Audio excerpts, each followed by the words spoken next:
Welcome back, Mistakes listeners. This is Dave, and this is Parenting Mistakes. And this episode, we discuss family vacations. That's right. Are they good? Are they bad? I think we'd all kind of be in agreement that they are good, but I've been on some pretty bad family vacations, some pretty big stinkers. This episode is episode 62. We actually recorded this episode on April 18th, 2016. And as always, you can follow us on Twitter at Parent Mistakes, and you can like us on you can like us on Facebook at Parenting Mistakes. And if you want to, you can actually email us at parentingmistakes@hotmail.com. And as always, sit back and enjoy the show.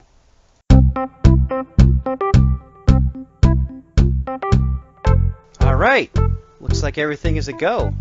We had some technical difficulties. One of our biggest difficulties is actually just getting on and doing a show.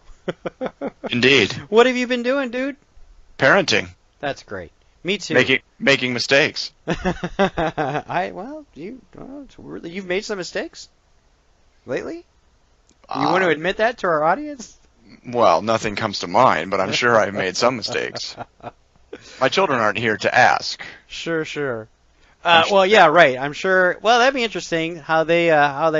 Do you ever kids? Yeah, I'm sorry. How should I put this? Do you ever give like a test to your kids, or sort of like a feedback form? Ask your kids how you're parenting. No. Oh, you never done? We do it every week. Are you kidding me? How are you ever going to be a better parent?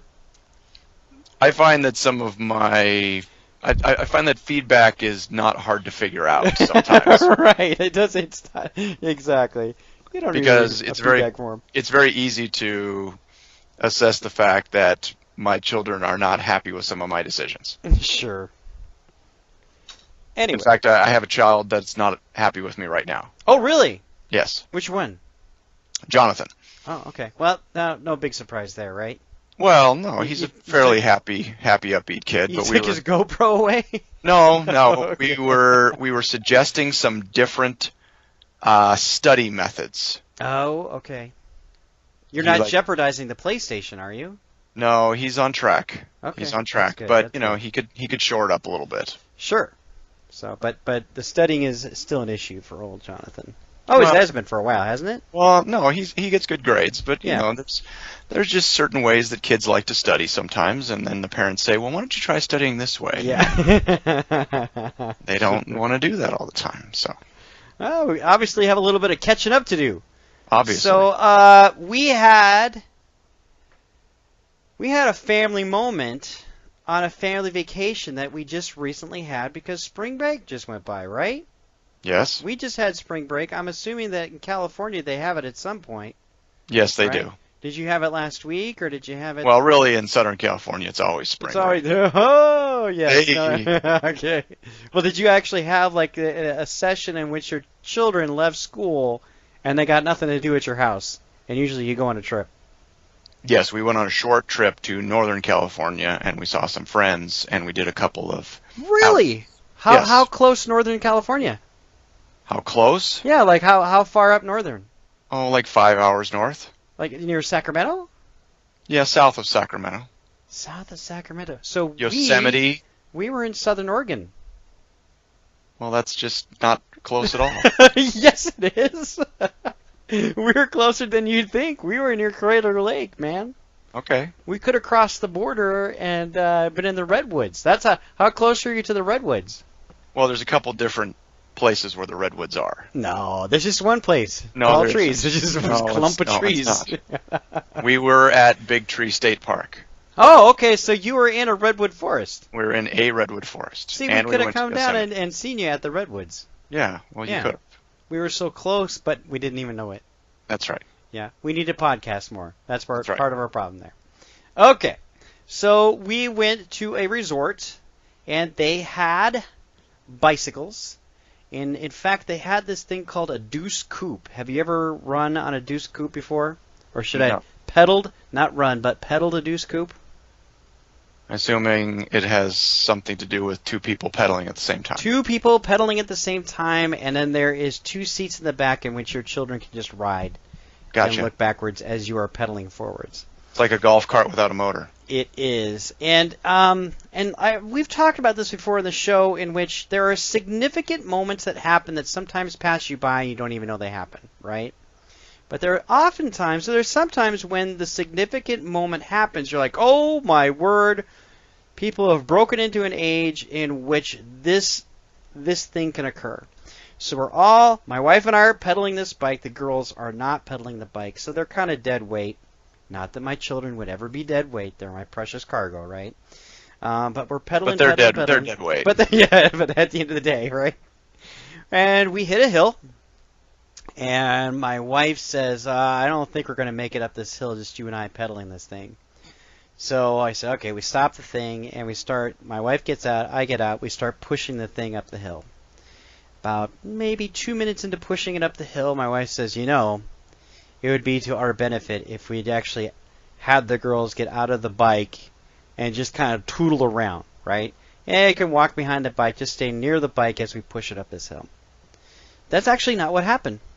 The girls actually got out of the bike, turned around, and they both started helping push that bike up the hill.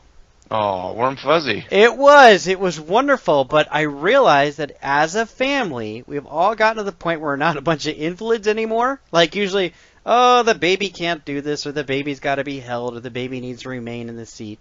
And the baby's no longer a baby. She was actually sitting there pushing the bike up the hill. And as the Kidney Four were there, we were actually involved in a project together to get that bike up the hill. And it was that moment, right? I was like, oh my gosh, as a family, we are functioning together in a vested project, obviously to entertain ourselves, because Montonia, that ride on the other side of the hill was great, because it was all downhill. It was cool, right? Did you take a selfie? Of course I took a selfie. Are you kidding me? Good. Well, that means it actually happened. Yeah, that's right. Had to let go of the bike. Jolene was didn't happen. That's right. Oh, boy, that's another conversation. Anyway, where did this occur? It occurred on family vacation. It did. Right? And I'm pretty convinced that these things actually kind of develop a lot on family vacation versus just normal routine family time, right? We do a song for dinner, we pray together, we do a lot of things that are just kind of the routine of the day. But to actually have our kids on vacation volunteer to help us push that bike was a big deal, right? Kind of give their input, their, whatever strength they could to the moment to help the family reach the top, which was awesome. And I'd love to see that occur for the rest of our lives. Most likely it won't, but I do believe that those breakthroughs occur on family vacation. Okay. And I think this week, we're talking about, say, the benefits and maybe some of the problems with family vacation. We are. And I guess, the first question is, just from a logistical standpoint, what do you consider to be a family vacation? Well, that is a great question. Because is it distance, or is it length of time, or is it both? I think one thing that's certainly a variable is we're leaving our current environment, not the routine. The routine is completely obliterated. So we are then out of the house, and typically we are at the very least 3 to 5 hours away from home. I'm assuming that we could probably have a family vacation in Bellevue, but it's still kind of, they understand it. They've been to Bellevue Square, so there's some routine there. But actually a place in which the routine is completely broken, and you're able to say, hey, I have no responsibilities except for the people I care for. So let me play devil's advocate here. You spend a tremendous amount of time and energy and money working and earning enough money to own a home and establishing a routine with your children where they eat certain things and they do certain chores around the house and they learn certain habits.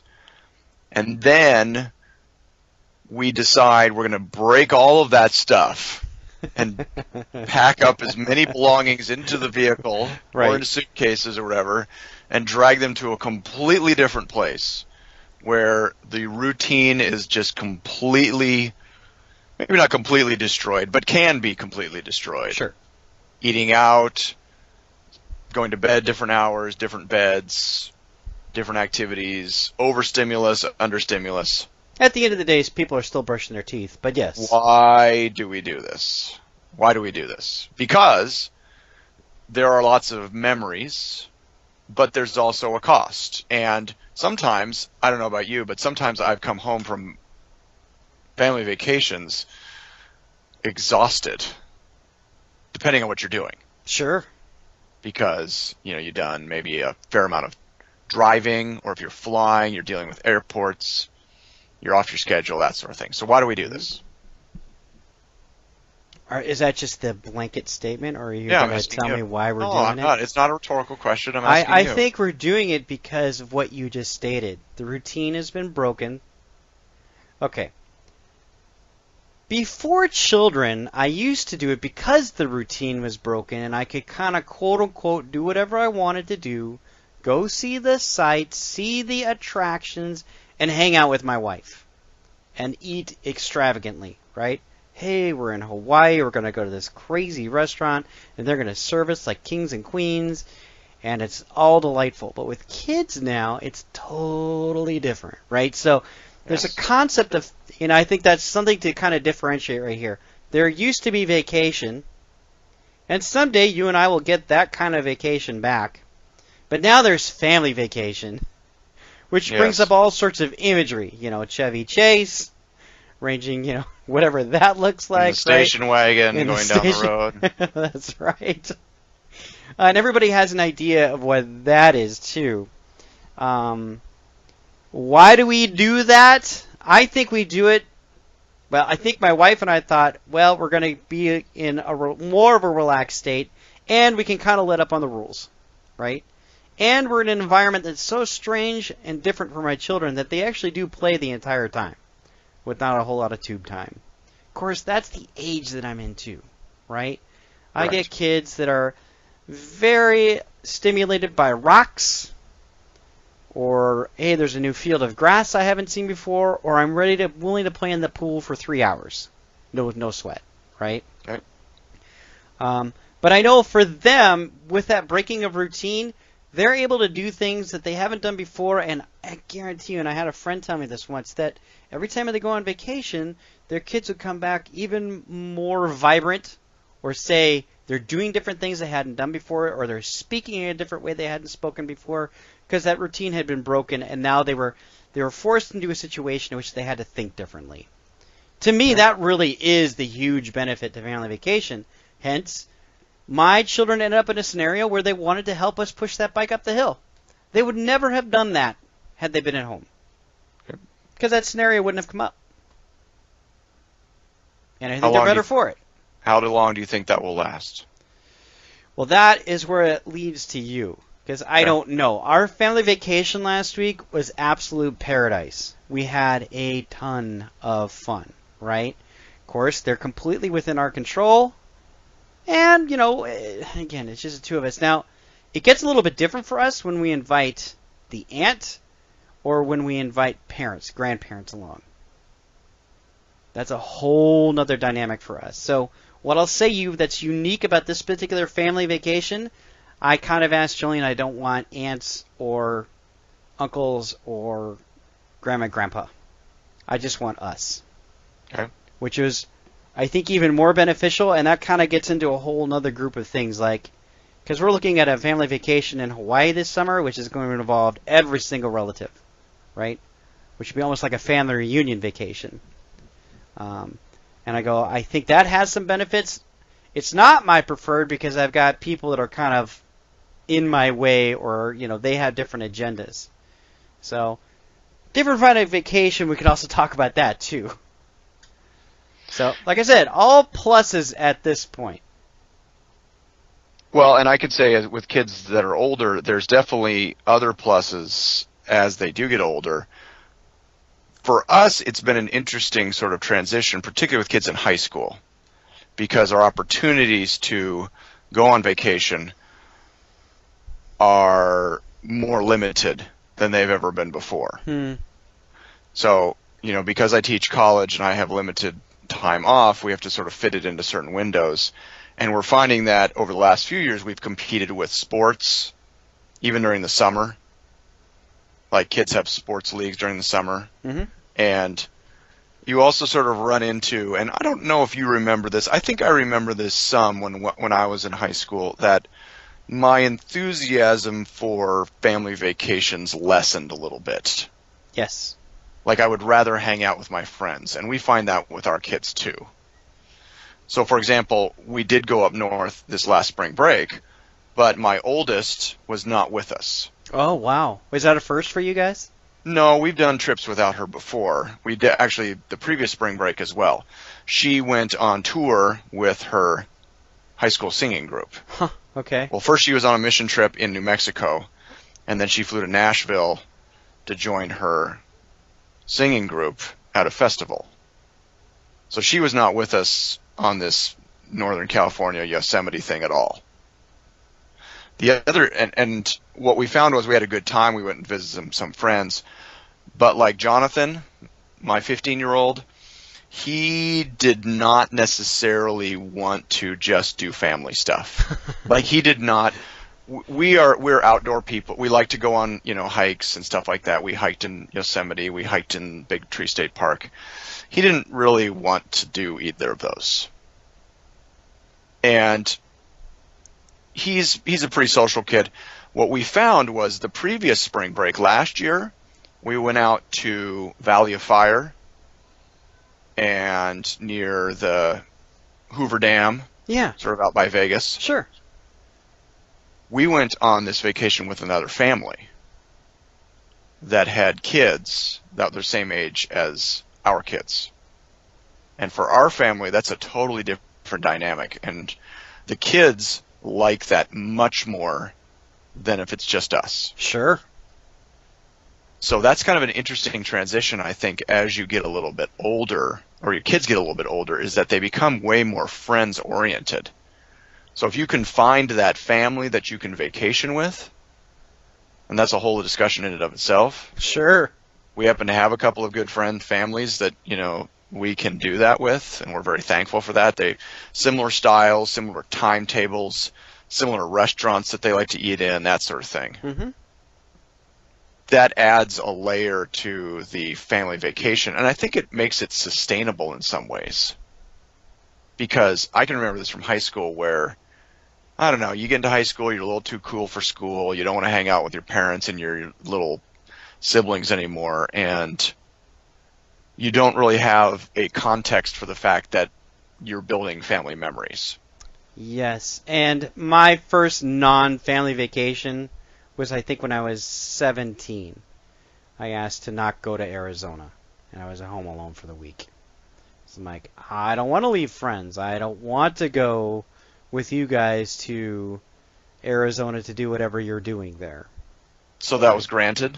It was. Yep, I got to stay home for the week. Okay. Did you have anything else you were doing that week? I was working on my car. That's about it.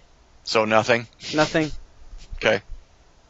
And that's interesting because at this phase, even though I have a senior in high school, I don't think we would grant her a request to just stay home because she didn't feel like going. Oh, okay. Not for that not for that period of time. It would be different if she was working. Like this summer, she's graduating from high school. Yeah. She's pursuing some summer jobs. And so if we do some family outings, we will probably let her off the hook for a couple of those if she's working. But if she just says, well, I don't feel like hanging out with you people because you're lame, we'll probably drag her along. Right. And I think my parents, me and my personality, and that time is even more extreme. I think they're like, I think we're just going to have a really good time in Arizona. If he wants to stay home, then okay. Well, and that's a dilemma. I know that's a dilemma for parents because we've had that too. Yep. Where we sit there and we go, okay, do we make our kids go along on principle? I think we do that more selectively, and again, that's why I asked you the question about what makes it a family vacation. Like if we're just going to go do an outing, we're going to go to a baseball game, we're going to go to a concert, we're going to do various things. You have to ask yourself, do I want the family unit together for the sake of having the family unit together, just in case we have those moments that you talked about? Yep. Or do we say to myself, I'm going to have a whiny high schooler with me the whole time who is just going to make it miserable for everybody? So I'll say this, and I don't know how it's going to work out for you guys, but some of my best family vacations were post-college with my parents. Okay. And my sister. We had like 2 or 3 of them that were still kind of left in there. Not that I was forced to go. I was given the option to go. Like, hey, college, why don't you come down to Santa Barbara hanging out with us? I was like, absolutely. It became a little bit different. I was more adult, and I was beginning to realize this window is closing. It's a done deal. Right. Come, who knows, next spring or summer. And some of those vacations are the most endearing for me. But I had to come to terms with it, right? At 17, there's no way. And I got, instead I got to be home alone all week doing whatever I want to do. Right. Which is fantastic. And I was not a party kid, you know that. I wasn't going to bring a bunch of people over with a kegger. That just wasn't going to happen. But the ability to just, I'm going to go to bed at midnight, blah, blah, blah. No one's here. Going to work on my car, which is what I did. Well, and my wife and I have had this discussion a number of times because we're at a phase right now where, with my oldest going off to college, we are essentially done. Yeah. In some ways, with the entire family unit always being around and available. We will do stuff in the future. She'll come home, we'll do things, and as you said, you can still go on vacation post-college. You start to add in different members of family, significant others, that sort of thing. Have you ever, here's a weird one, just a side note, but have you ever been in a room post being married to Laura, post Tressa and Tracy being married, and just had the 5 of you in one spot? With no kids, just, oh my gosh, you're all there for just a second. Nothing comes to mind. Isn't that crazy? It's happened to us. It's happened to us twice. Not recently. Not that I can remember. I've seen it. It's happened to us twice, and I looked at my parents and my sister and said, "Oh, it's just us." Right? Like, I'm calling it out because this hasn't happened in 10 years. I may have that. I may have one of those moments in June. Oh, yeah? Because I'm going to a wedding. I'm going to my cousin's wedding in South Dakota. I'm going solo. Teresa's going solo. I think Tracy's husband is coming, but I don't know that for sure. Tell him to go to the bathroom, right? Yeah, I might. I might just. I might say, hey, I know this sounds weird, but my friend Dave, who you don't know, wants you to leave the room for a few minutes, and they're just going to be the 5 of us, and we're just going to sit here and stare at each other. It's very surreal because you realize it when it happens. You're like, oh, but of course everybody lives here, so there's an opportunity to have it here happen once in a while. Like I think it's happened twice, but everybody lives in town for me. So anyway, the point I was going to make before is my wife and I have discussed this a lot. I mean, you have to sort of look at your life going forward and going backwards at the same time. So on the one hand, you can sit there and go, oh no, it's over. Our family unit, we're done, whatever, we're never going to do this again. Woe is us. And I was talking to an older gentleman that I know from my church sort of about that. And he said, that you can look at it that way, or he says you can look at all the stuff that you have done as a family. And we've done a ton of family vacations and a ton of camping trips and baseball games and concerts and just going out to eat and just so many things. We have all these photo albums. My daughter, my youngest daughter, likes to get them out all the time and just paging through them and just kind of going, oh yeah, we did that. Oh yeah, we did that. Oh, we went on that trip. Right. And again, it's not like it's over. We had it's been an interesting last couple of days because Emma got her senior pictures taken. And we posted one of those on Facebook, and my wife wrote the caption "Blink" underneath it, just as the time goes by. But at the same time, it's fun because as your kids get older, you get to do different stuff with them. Yep. For us, we went to, I don't know if you've done Yosemite very much, but we did a hike there called Vernal Falls, which is not a crazy hike, but it's fairly rigorous. I mean, it's fairly steep and slippery rocks and stuff like that. I mean, it's not mortal danger stuff, but the fact that I've got a 15-year-old and an 11-year-old, it's just no big deal. Sure. You just get a couple water bottles and some snacks, and hey, we're just hiking up there. It's going to take us 3 hours round trip, and it's no big deal. And that's cool. That's fun because it gives you a level of mobility where, yeah, you don't have to worry about carrying them up the hill. You don't have to worry about them. I'm not pulling them in what'd you call it? A deuce coupe. A deuce coupe. Yes. I'm not pulling anyone in a deuce coupe anymore. Hopefully they pull you at some point. Yes, exactly. I mean, there's times I miss that. There are times I miss that. So. You and I are reminiscers. It's always going to be harder on us because we're reminiscers for sure. Yeah, but at the same time, I think, my perspective has shifted a little bit to the point where you sort of say, okay, family vacations, family trips, family outings, we do it more in shifts. We do it more in pieces. So you start to do stuff with one kid. You start to do things with 2 kids instead of 3.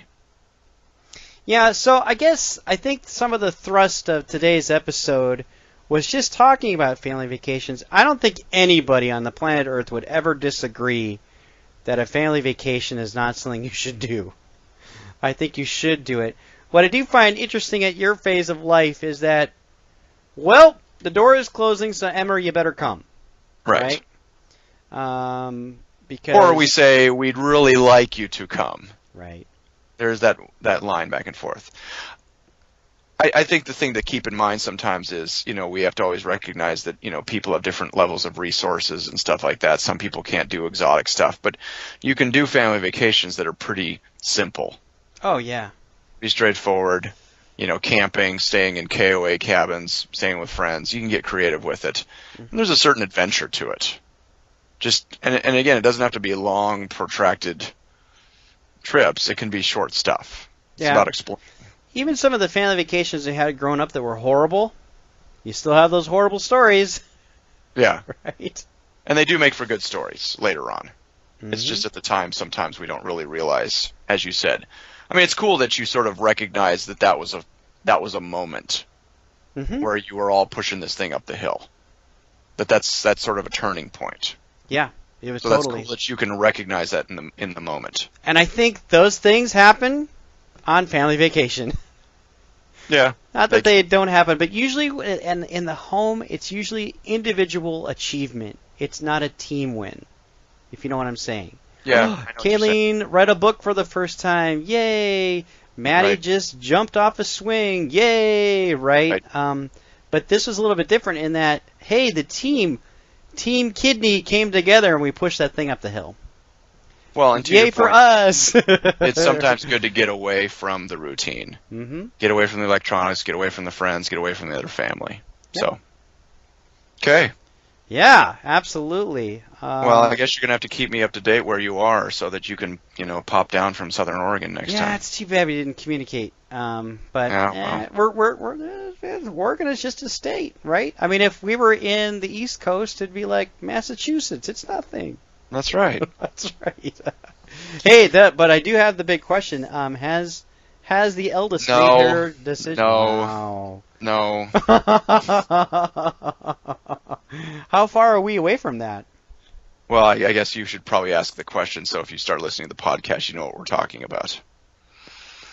For reals. On the edge of my seat. So the question what college has... I cut Dave off because... You're still cut me off.